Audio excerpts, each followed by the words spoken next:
তো কথা মতন আমি একটা কুকিং ভিডিও নিয়ে চলে এসেছি। তো এই হলো এঁচোড়, আর এঁচোড়টা হলো আমার মামাদের গাছের এঁচোড়। মামা এসেছিলো, মামা এঁচোড় এনেছিল। আর ভিডিওটা কিন্তু বেশ অনেক দিন পরেই করছি। দিদা মা ঘুরে বাড়ি চলে গেছে, তারও বেশ কয়েকদিন পরে করছি। তো এঁচোড়টা ফ্রিজের মধ্যে রাখা ছিল। এঁচোড় কাটার আগে ভালো করে হাতে এবং বটিতে তো তেল মাখিয়ে নিতে হবে, সেটা তো সবাই জানে। এঁচোড় কাটা না একটা ঝামেলার কাজ, মানে কাটার ভয়েও মাঝে মধ্যে মনে হয় থাক গিয়ে খাবো না।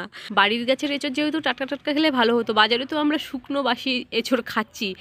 তো একটা এঁচোড় খেয়েছি, আর এটা খাওয়া হয়নি, ফ্রিজে রাখা ছিল। মামা দিদাদেরকে দিতে এসেছিলো, সেই সময় নিয়ে এসে এঁচোড়টা আজকে রান্না করবো ভাবছি। তো আজকে বানাবো এঁচোড়ের বিরিয়ানি। তো আমার বাবার বাড়ি মামার বাড়ি ওইদিকে যাদের কাঁঠাল গাছ আছে, এঁচোড় কেটেই রান্না করে, কিংবা বড় জোর একদিন আগে কাটলো পরের দিন রান্না করলো, এইরকম। আমাদের মতো এক সপ্তাহ 10 দিন রেখে খায় না তারা। আর খাবে বা কেন? গাছ থেকে টাটকা টাটকা এঁচোড় কাটছে, সেটাকে কেন রেখে শুকনো করবে? আর ওই এঁচোড় কাটলেই না ভিতর থেকে ফেভিকলের যে আঠাগুলো হয় না, গল গল করে, সেই ফেভিকলের আঠার মতন বেরোতে থাকে। তো চারফালি করে নিয়ে কলতলায় নিয়ে গিয়ে কল টেনে টেনে একদম সুন্দর করে আঠাটা ধুয়ে নেয়। যতক্ষণ আঠা ঝরতে থাকে তারপরে কাটে। আর সে আঠা তো আরও মারাত্মক হয়, আর আমাদের তো শুকনো হয়ে গেছে বলে অতটা আঠাও নেই। যাই হোক, এঁচোড়গুলো বড় বড় করে কেটে নিয়েছি। দেখো, সমস্ত উপকরণ নিয়ে চলে এসেছি ছাদে। আর চালটা আমি বিকালবেলায় ভিজিয়ে রেখেছিলাম। আচ্ছা, কি কি মশলাপাতি এনেছি সবই তোমাদেরকে পরে দেখাচ্ছি। আগে আমি মশলাটা বেটে নেব, আদা রসুন আর জিরে।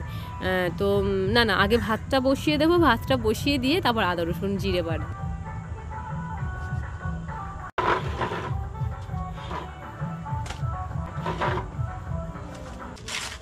আচ্ছা, এই যে শাড়িটা পরেছি আজকে, এই শাড়িটা কিন্তু অনেক পুরানো শাড়ি। টোটালে হয়তো 10 থেকে 12 বার পরা হয়েছে। মানে ভিডিওতে তোমরা যতবার দেখো আমি মনে হয় সেই কবারই পরেছি। আমার যে কটা সুতির শাড়ি আছে তার মধ্যে এই শাড়িটা সব থেকে পাতলা, নরম এবং সফট। সেজন্য ভাবলাম গরমে এই শাড়িটাই পরা ঠিকঠাক হবে, আর পরে আরামও আছে। আহ, কি সুন্দর হাওয়া দিচ্ছে।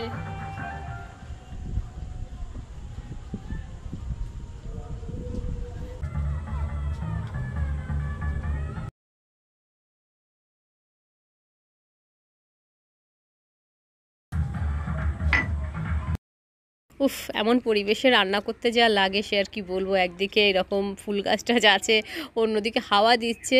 তবে এখানে হাওয়াটা একটু কম লাগে, আর একটুখানি সামনের দিকে এগিয়ে এলে হাওয়াটা বেশি ভালো লাগে, কেননা পিছন দিকে দেয়াল আছে তো। তবু গরম কম আছে, রান্নাঘরের ভিতরের থেকে অনেক গরম কম। উপরে রান্না করার সময় একটাই সমস্যা, সেটা হচ্ছে বয়ে বয়ে উপরে নিয়ে আসতে হয় সব কিছু। আমি কিছু কিছু কুকিং চ্যানেল দেখেছি যারা ঘুরে ঘুরে ভিডিও করে, কোনোদিন এখানে কোনোদিন ওখানে, তাদের তো আরও বেশি বইতে হয়। আমার তো সেই তুলনায় কিছুই না, এইটুকু কষ্ট করাই যায়। তো গাছ থেকে টাটকা টাটকা লঙ্কা ছিঁড়ে নিলাম। জানো তো, আমরা ছোটোবেলায় শুনতাম সন্ধ্যের পর গাছ থেকে কিছু ছিঁড়তে নেই। কী কারণে বলতো আমি অবশ্য সেটা জানি না। যাই হোক, সন্ধ্যের পর ছিঁড়তে নেই, কিন্তু এখন আর সে সমস্ত চলটল নেই ভাই। যে গরম পড়েছে, ভোর রাত্রে উঠে সবাই মাঠে যাচ্ছে, যারা চাষি, যারা চাষবাস করে সবাই মাঠে যাচ্ছে। 10টা না বাজতেই সবাই বাড়ি চলে আসছে। আবার 4, 4:30, 5টার দিকে মাঠে যাচ্ছে। যতক্ষণ মানে দেখা যাচ্ছে অনেকে নাকি লাইট ফাইট জ্বালিয়েও রাত্রেবেলা পর্যন্ত কাজ করছে, সকালবেলায় কাজটা করতে পারছে না বলেই। তো ওয়েদার যেভাবে চেঞ্জ হচ্ছে, আমাদের কাজকর্মের রুটিনও সেইভাবে চেঞ্জ হয়ে যাচ্ছে। তো দেখো, তোমাদের সঙ্গে কথা বলতে বলতে ভাতটাও হয়ে গেল। এবার এঁচোড় আর আলুটা সিদ্ধ করে নেব। মাংসের আলু যেভাবে কাটে বড় বড় করে ভেবে আলু কেটে নিয়েছি, আর ডিম বিকালবেলায় সিদ্ধ করে রেখেছি। কাজটা একটুখানি এগিয়ে রেখেছি। এঁচোড়টা একটু বড় বড় করে কেটেছি যাতে তাড়াতাড়ি সিদ্ধ হয়ে যায়, সেজন্য দিয়ে দিচ্ছি লবণ। আমি না কয়েকটা এঁচোড়ের বিরিয়ানির ভিডিও দেখছিলাম, সেখানে দেখলাম যে এঁচোড় সিদ্ধ করে তার জলটা ফেলছে না। এঁচোড় সিদ্ধ করে কিন্তু জল অবশ্যই ফেলতে হবে, নাহলে ওই আঠালো একটা ভাব থেকে যায়, একটা গন্ধ লাগে। একদম কচি এঁচোড়ের থেকে না একটু পোক্ত এঁচোড় ভালো লাগে, যখন দানাটা একটুখানি শক্ত হয়। আমার তো ভাই ভীষণ ভালো লাগে, কিন্তু তখন কাটার ঝামেলাটা একটু বেড়ে যায়। তো এবার তোমাদেরকে দেখিয়ে দিই এঁচোড়ের বিরিয়ানি করার জন্য কি কি উপকরণ লাগছে। ভাতটা তো আগেই রান্না করে নিয়েছি। এই হলো টক দই, এখানে আছে বিরিয়ানি মশলা, গরম মশলা, লঙ্কা গুঁড়ো, জিরে বেটে নিয়েছি, পাশে আছে রসুন বাটা, আদা বাটা, ঘি। আর এটাই আপাতত কিছু নিইনি, চিনি আনবো ভেবেছিলাম, যেটা আনতে ভুলে গেছি। এঁচোড়ে সামান্য একটু চিনি দিলে ভালো লাগে। আর এখানে দেখো কুচি কেটে নিয়েছি পেঁয়াজ, আর বেরেস্তার জন্য মোটা করে পেঁয়াজ কেটে নিয়েছি। ডিমের খোসাটা ছাড়ানো হয়ে গেল। আর এঁচোড় যেহেতু বড় বড় করে কাটা আর একটু শুকনো হয়ে গেছে, সেজন্য সিদ্ধ হতে দেরি হচ্ছে। সেই ভাগে দুজনে একটু গল্প গুজব করে নিয়ে, আর হাওয়াও দিচ্ছে বেশ ভালো। দেখো গাছগুলো নড়ছে। আগে থেকে আমি একটু ভাই মোটা হয়ে গেছি, ঠিকঠাক এক্সারসাইজ কিংবা ব্যায়াম যেগুলোই বলো কিছু হচ্ছে না, আর খাওয়া দাওয়ার পরিমাণটাও একটু বেড়েছে। কে জানি রিসেন্ট হয়েছে, খুব খিদে পাচ্ছে, গরমটা বেশি পড়েছে বলে মনে হয় গরমে সব হজম হয়ে যাচ্ছে। লোকের গরমে বদহজম হচ্ছে আর আমার সব হজম হয়ে যাচ্ছে। আসলে না, আমরা এত হালকা পাতলা, এমনি তো আমরা তেল মশলা খুবই কম খাই, আর তোমার গরম পড়ার পর থেকে আরও কম খাচ্ছি, সেজন্য আর বদহজম হতে পারছে না। এঁচোড় সেদ্ধ হয়ে গেছে, জল থেকে তুলে নিচ্ছি, এবার রান্নাটা বসাবো। কথায় কথায় কিন্তু বেলা কম হলো না, মানে রাত কম হলো না। আর আজকে আমি এঁচোড় রান্না করি, যাই রান্না করি খুব কম তেল মশলা দিয়ে রান্না করব।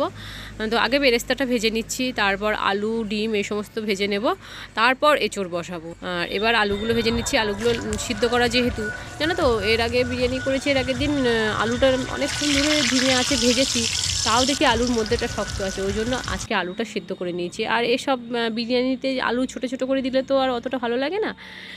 আর এঁচোড়গুলো আলাদা ভেজে নিচ্ছি লাল লাল করে, যেহেতু সেদ্ধ করা। এরপরে মশলাটা কষিয়ে মশলার মধ্যে এঁচোড় দিয়ে হালকা নাড়াচাড়া করে জল ঢেলে দেবো, তাড়াতাড়ি হয়ে যাবে।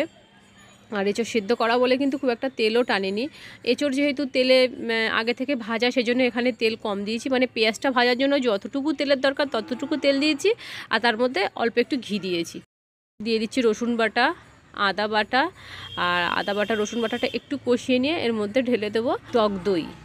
দইটা একটুখানি কষিয়ে নিয়ে এর মধ্যে জিরে বাটা, লঙ্কা গুঁড়ো, হলুদ গুঁড়ো আর কাঁচা লঙ্কা দিয়ে দেবো, দিয়ে ভালো করে কষিয়ে নেবো যতক্ষণ না মশলা থেকে তেল ছাড়ছে। আচ্ছা, আর একটা জরুরি ঘোষণা করি, যে আমরা যখন নিজেরা থাকি বিরিয়ানি বানাই তখন কিন্তু বেরেস্তা দিই না, কারণ রিতমা বেরেস্তা পছন্দই করে না। ওই ভাজা পেঁয়াজ মুখে পড়ে, মিষ্টি মিষ্টি লাগে, ওর বাঁচতে গেলে রাগ হয়ে যায়, সেজন্য আমরা দিই না। কিন্তু আজকে বেরেস্তা দিচ্ছি, যেহেতু তোমরা দেখবে আবার 5টা কথা শোনাবে, সেই তোমাদের ভয়েই কিন্তু আজকে বেরেস্তাটা দিলাম আমি। আর এঁচোড়টা যেহেতু সিদ্ধ করা, অল্প একটু জল দিয়েছি মশলাটা ঢোকার মতন, মানে এঁচোড়ের মধ্যে মশলাটা ঢোকার জন্য যতটুকু ফোটার দরকার সেই হিসাবে জল দিয়েছি। আর একদম শুকনো শুকনো করবো না, হালকা একটু ঝোল থাকবে, হালকা মাখা মাখা মতন ঝোল থাকবে। দেখো রান্না প্রায় হয়ে এসছে। এবার এর মধ্যে একটু বিরিয়ানি মশলা, একটু গরম মশলা, একটু গোলাপ জল, কেওড়া জল, মিঠা আতর সব কিছু দেবো, একটু ঘি দিয়ে নামিয়ে নেব।